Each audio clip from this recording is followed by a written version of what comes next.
Hi again. We are working on applying the properties of the continuous time Fourier transform.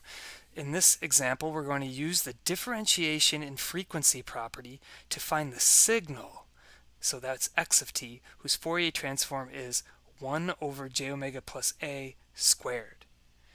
And I want to remind you of the differentiation in frequency property. Here it is, and this is listed in one of those tables that I've been over before.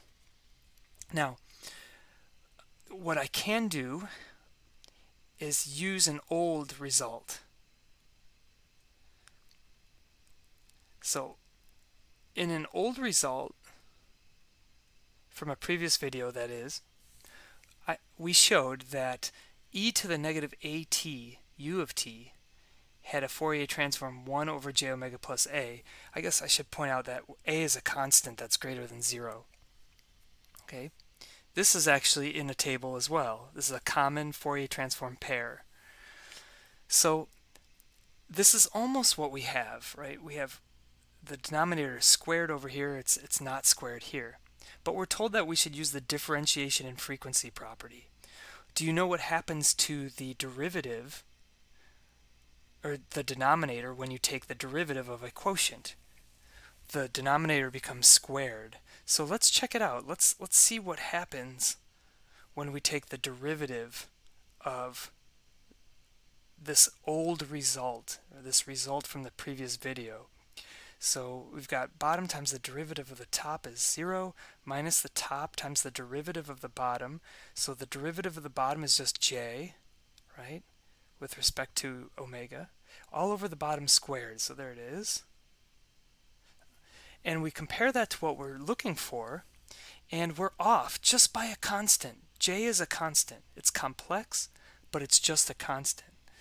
And let's call the signal that I'm looking for G, so we don't confuse our x's with our problem at hand. So we're saying that G has a Fourier transform capital G. That is this, right? That was given in the problem. So I'm looking for the signal G. And so what we've just shown, well, we're off by this minus J. And if I were to multiply the derivative by J, then J times J is minus 1, and then minus makes a plus, and so then I have exactly this. So I've just shown that this is J times the derivative of 1 over j omega plus a.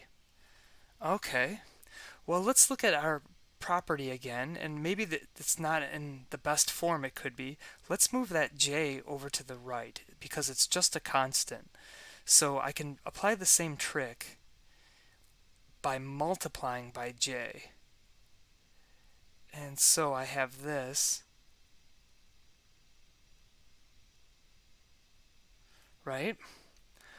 And lo and behold, that's exactly what I have here, with this thing being x of j omega. So what is the signal we're looking for?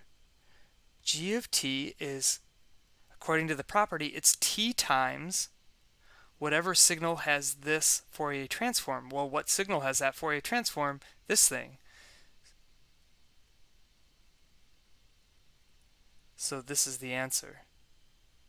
And what this is telling us, again, is that differentiating in frequency is like multiplying by the independent variable in time.